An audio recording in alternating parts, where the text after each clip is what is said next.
Notre corps des sapeurs-pompiers de Civrieux.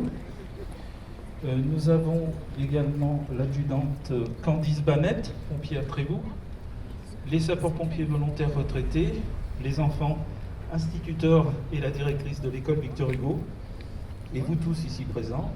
Mais également, je remercie tout particulièrement la lieutenante Ludivine Castillo, chef du centre de secours de Trévoux, pour la participation à notre cérémonie. Alors si elle participe, et je ne sais pas, peut-être que tout le monde n'est pas au courant, c'est que notre chef de corps, Marielle, n'est pas disponible suite à un accident lors d'une manœuvre au centre de secours de Trévoux. En résumé, elle est tombée avec une échelle d'une hauteur de 3 mètres. Elle a de multiples fractures et est hospitalisée, et cela prendra du temps pour qu'elle se rétablisse. Mais nous connaissons Marielle, elle a un moral d'acier, et bien sûr, nous lui souhaitons un prompt rétablissement. Aujourd'hui, ce que fut cette guerre pour nos soldats et pour les populations. Mais nous pouvons, grâce notamment aux lectures de la lettre du ministre, des textes des enfants, imaginer les conditions de vie.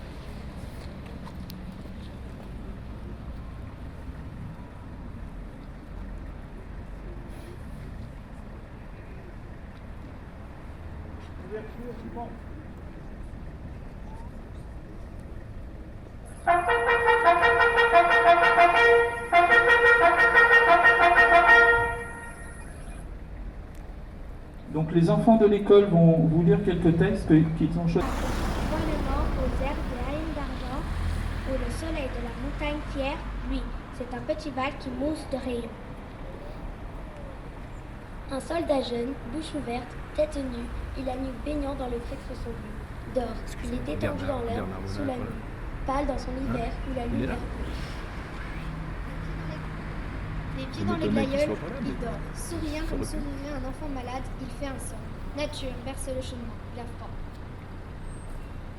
Les parfums ne font pas frissonner sa narine.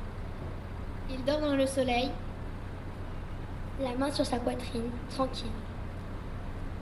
Il a 2 trous rouges au côté droit. Dieu Rimbaud. Les soldats de tous les continents se battent et meurent par milliers. Le 11 novembre, à 11h, résonnent le clairon et les cloches qui annoncent l'armistice, un tournant majeur vers la paix. Dans leur carnet, leur correspondance, les femmes et les hommes, à l'arrière comme au fond, témoignent de cela. Adjudant Romiguez, soldat français du 243e régiment, 7 novembre 1918. Est-ce que je rêve? Le bruit avec persistance est-il vrai qu'à l'heure qu'il est, l'armistice avec la Bagne a été conclu? Je suis tellement content que j'ai peine à croire que cette nouvelle soit vraie. Dès que je me rends compte de mon bonheur, je pense à mon frère et à ma soeur, victimes l'un comme l'autre de la guerre. Mes yeux se bouclent. Vendredi 8 novembre.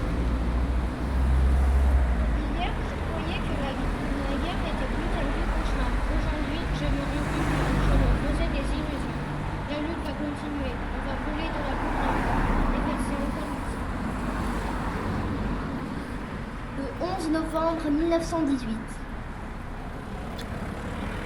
Plus que jamais, je suis convaincu que la guerre est enfin finie. Les armes ont été déposées, on ne les reprendra pas.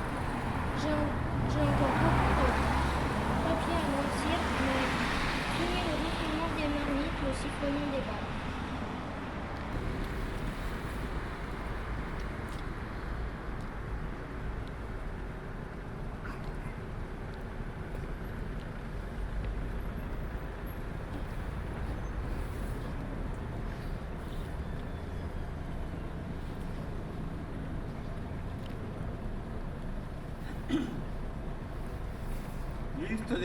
Liste des enfants de Civrieux morts au champ d'honneur. Achard Antoine. Cabu Claude. Ray Jean-Louis. Malais Michel. Villon Claudius. Berniton Louis. Bonnard Benoît.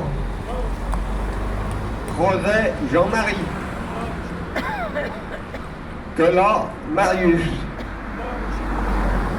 Nollet Joseph. Gay François. Potery Charles. Gagneur Jean-Marie. Bréban Eugène. Dubois Joigny. Bas Gaspard. Cabu Denis. Givre Antoine. Girobi Jean-Marie. Vacheresse Benoît. Riche Pierre.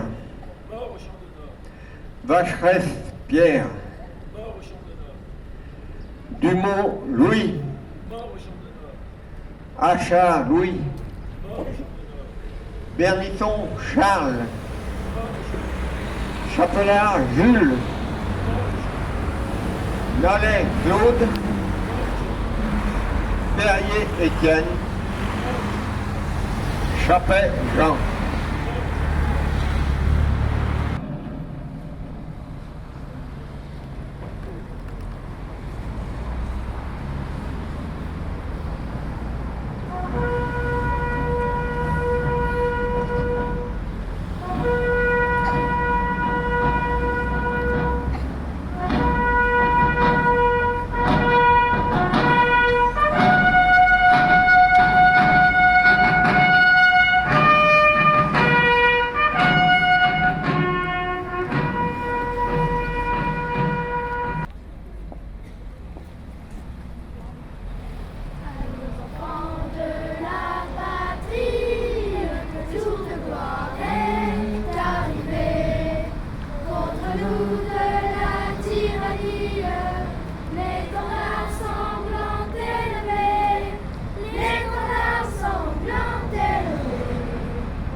La municipalité vous offre le verre de l'amitié en salle du conseil par la cour de la mairie.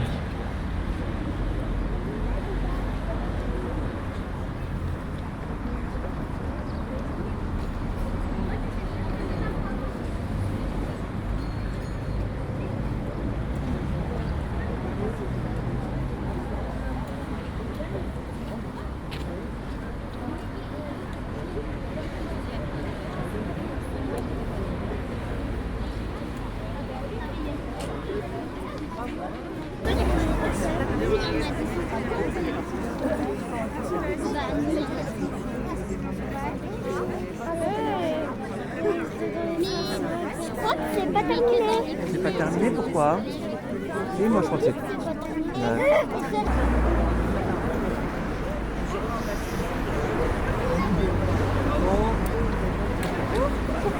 Quand je les lance, ils s'arrêtent tout.